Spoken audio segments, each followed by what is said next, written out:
easy action. So we have spawning as the blue Terran Chaotic bottom left-hand corner. And in the top right, as the purple Zerg pieces, we have GdR.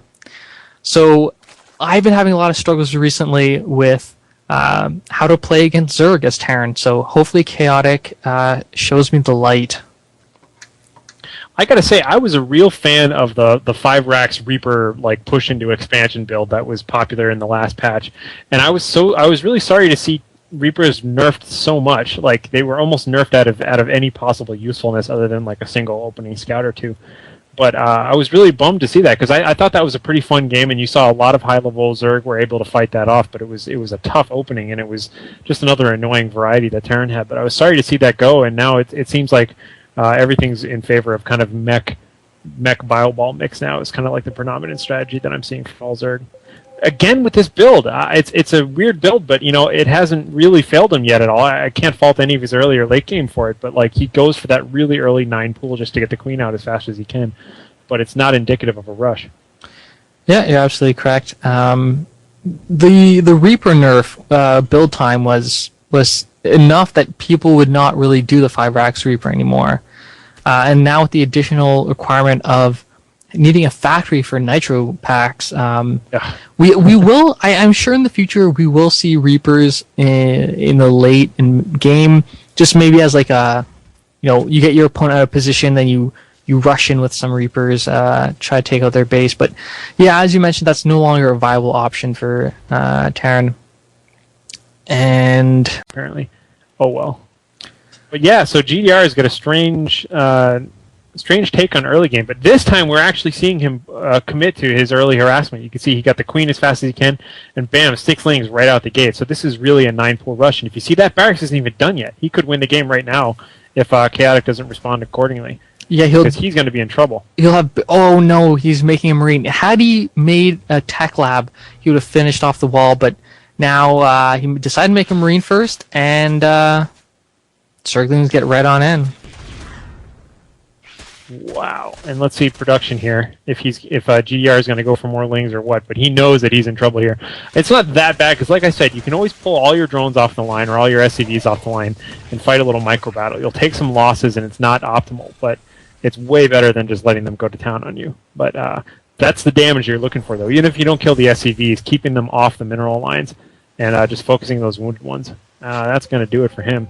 Yeah, and like we mentioned earlier, workers now do much better when they're fighting. Yeah, they get those glancing blows a lot better that I kind of like seeing. Fast expansion, so pressure into that.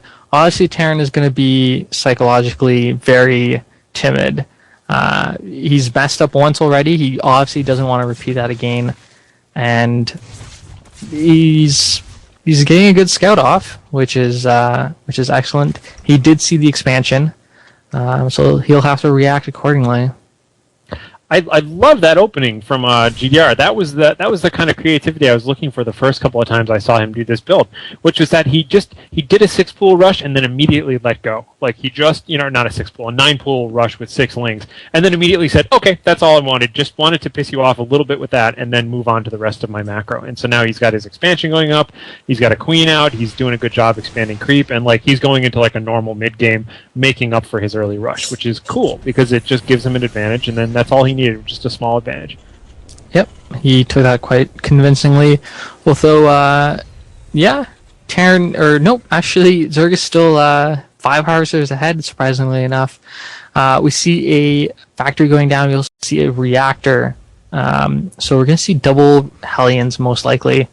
Yeah, I'd love to see that. The double Hellion opening, and I'm not sure if that was the most ideal build to do it, but it looks pretty good so far. But double Hellion opening is just so brutal against Zerg. It's really the way to go, especially if you then combine it with like quad Hellion drops later and things like that with a single medvac or something. I'm actually have to. I'm going to change. I have to retract that. Nope. Never mind, I'm not going to say anything. Nope, definitely double Hellions. I definitely knew that was going to happen. So any kind of Marauder Hellion mixture is really potent. And getting out like 2 or 4 Hellions can give you the ability to put at least a little bit of pressure on Zerg, get a bit more map control, and allow you to expand. And that's exactly what Terran's doing right now. Yeah, that's the best trick I've learned is just make a lot of predictions, but only point out the ones that happened correct. Kind of slightly the ones that didn't. But yeah. Yeah. So that was a cool opening. I really kind of like that. And it answers some questions that I see in chat, kind of mocking the fact that 9-pool being creative. Well, it's not that it was, but it wasn't an all-in 9-pool, which is what I liked. It was just a feint enough to piss them off and then go back. Well, we got these Hellions moving up here now, but frankly, GdR is in a great position to deal with them. I would like to see the speed right about now, which it is. So I'm not, he's right on time for that. And the spine callers are in a great position, making it very hard for these Hellions really get in and do anything, as long as he keeps his queen and lings kind of on the left-hand side there, just to kind of guard about them sneaking around into his natural. Yeah, good Zergs have learned by now how to shut down Hellion harass, but still the threat that exists is more than enough to be worth their cost. For the moment, it's going to hold back Zerg until he can get roaches out and can actually really do damage against Hellions. We've seen Armory, so most likely we're going to see a Thor attack, which will not negate any mutas, but will be rather strong. So combine that with Hellions or Marines. Yeah, that's actually kind of expected. I thought the barracks was going to go back on the reactor to pump out Marines. Yep. Maybe the possibility of a Thor drop, who knows, but he's definitely got that single starport going up. Who knows, maybe there'll be a tech lab there. Yeah, the Roach is doing a good job chasing off the Hellions. That's a proper counter, I would say. GdR in every way has anticipated and fought off the Hellion push. Yep, making just enough Roaches to put on some pressure, but sees those Marauders with the concussive shells going to retreat. Spire going up, so if we see a Thor, that will be a really good idea. Because this early in the game, yeah, there we go. See a Thor. You can, of course, magic box them, but this early in the game, obviously, Terran knows that his opponent has invested quite early in attacking, has Roaches up, and so that's going to delay any kind of muta play until the time where he can get a sufficient defense up, and then push out at some point with Thors and Marines. And there's that Spire almost complete here. It's interesting that he got the Baneling nest up, but then didn't use it just yet. But he leaves that open for himself. I'll see if he capitalizes on that in any way. But I don't always fault players for building a building and then not using it, because I often think for Zergs at least, just investing in the tech itself is sometimes like base defense. It's like you're thinking, well, I'll just build it just in case, and that's not always terrible logic. But we'll see how well he needs that. All right, so 6 Mutalisks are going to be popping out. Plus getting attack for them, so he's going to be committing to that. Terran is fortifying rather well. He's got turrets coming up. He's got that Thor, a few Marines, and he's got strategically placed turrets, which is shut down any kind of early harass until Zerg rather gets a critical mass of Mutalisks. Yep, that's the right idea. And usually, Mutalisk versus a Terran player typically don't expect to get anything more than that out of them. They just kind of hope to shift their build and to shift their, force them to build turrets. But we'll see if he's going to get anything done here. You really can't even touch those. The Collector's Edition Thor for Chaotic there. Yeah, I don't know exactly how that works. Like, I know if you have the Collector's Edition, like I do, I don't know if it has to be the player or if it's even a spectator kind of thing. We've got Baneling speed coming down, so it should be any player that has Collector's Edition should be able to make Collector Thors, and everyone will see it as a Collector Thor. Alrighty, so you're welcome, everyone. So Zerg is going to move into harass Mutalisks in the middle of his main where there aren't any turrets at all, and also attacking the rocks to get up a third base. So Terran now being put on the defensive and getting huge upgrades for his Marines. He's getting Stim, Shield, and +1 weapons, +1 attack. So, yeah, definitely going to be that Marine Thor mixture.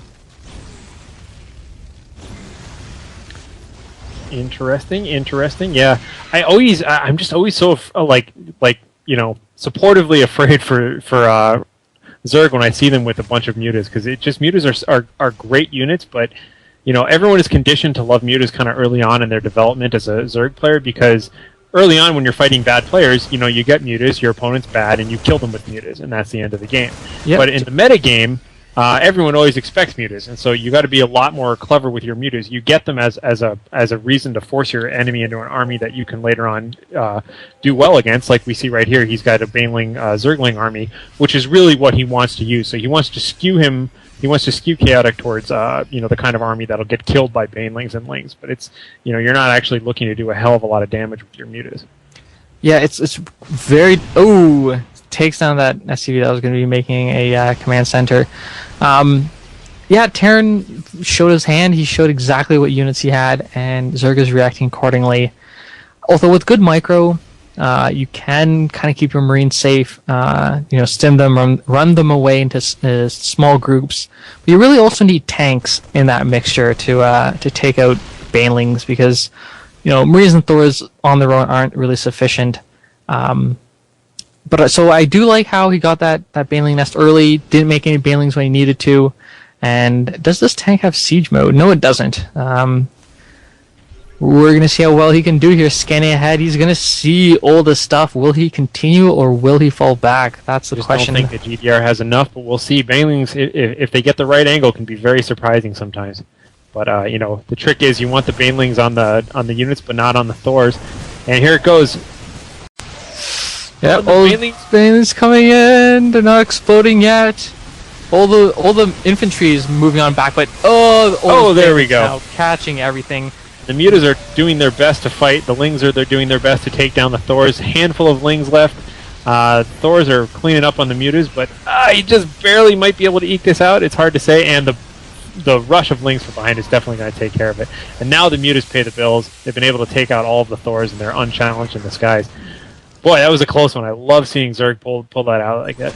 And just a huge amount of Lings being produced and